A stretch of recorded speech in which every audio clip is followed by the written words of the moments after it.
আসসালামু আলাইকুম ভিউয়ার্স, কি অবস্থা? সবাই কেমন আছেন? আশা করি সবাই ভালো আছেন। আলিফার কিচেন অ্যান্ড ব্লগে সবাইকে স্বাগত। আজ আমি আপনাদের সাথে শেয়ার করব মেথি শাকের রেসিপি। এই শাকটা তিতো লাগার কারণে অনেকে খেতেই পারে না। এইভাবে রান্না করলে ঘরের বড়দের থেকে শুরু করে ছোটরা সবাই খেতে পছন্দ করবে। এই শাকের অনেক উপকার রয়েছে। এই শাক রান্না করে খেলে গা হাতের ব্যথা, গ্যাস্ট্রিকের সমস্যা সব চলে যায়।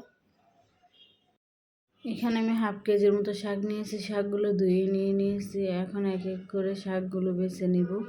শাকের গোড়াগুলো কিন্তু আমি আগেই ফেলে দিয়েছি। ফেলে আমি শাকগুলো ধুয়ে নিয়েছি। এখন শাকগুলো এইভাবে পাতাগুলো ছিঁড়ে নিব। ডাঁটাগুলো নেওয়া যাবে না, ডাঁটাগুলো নিলে তিতো লাগে। হাত দিয়ে ছিঁড়তে সমস্যা হলে এইভাবে হাতে ছিঁড়ে নিয়ে একটা কেজির সাহায্যে এইভাবে করে কেটে নিতে হবে। এইভাবে করে আমি সবগুলো শাক কেটে নিব। শাকগুলো আমি রেডি করে নিয়েছি। এখানে আমি নিয়েছি পেঁয়াজ কুচি আর রসুন কুচি, 4টের মতো শুকনা মরিচ আর আলু, 1 পিসের মতো। তেলগুলোর মধ্যে আমি শুকনা মরিচগুলো ভেজে নিব। শুকনা মরিচটা যেন পুড়ে না যায়, একটু লাল লাল করে ভেজে নিব। এখন উঠিয়ে নিচ্ছি। মরিচ ভাজার তেলেই পেঁয়াজটা ভেজে নিব।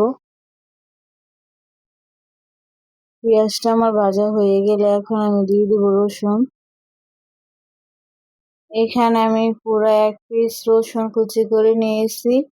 এই শাকটা রান্না করতে একটা গোটা রসুন পুরোটাই লাগবে। পেঁয়াজগুলো আমার ভাজা হয়ে গেছে। এখন শাকগুলো দিয়ে দিব। এখন দিয়ে দেবো হাফ চামচের থেকেও কম লবণ। এখানে আমি হাফ চামচের থেকেও কম লবণ ব্যবহার করছি। আমি এখানে ছোট একটা আলু কুচি করে রেখেছি, সেটা দিয়ে দিলাম। আলুটা দেওয়ার কারণে তিতো ভাবটা একেবারেই থাকে না। গরম ভাতের সাথে এই শাকটা খেতে ভীষণ ভালো লাগে। এখন ঢাকনা দিয়ে ভালো করে সিদ্ধ করে নিতে হবে। ঢাকনাটা উঠিয়ে শাকটা আমি নেড়ে চেড়ে দিব। আমার শাক রান্না হয়ে গেছে। এখন আমি শাকটা নামিয়ে নিব।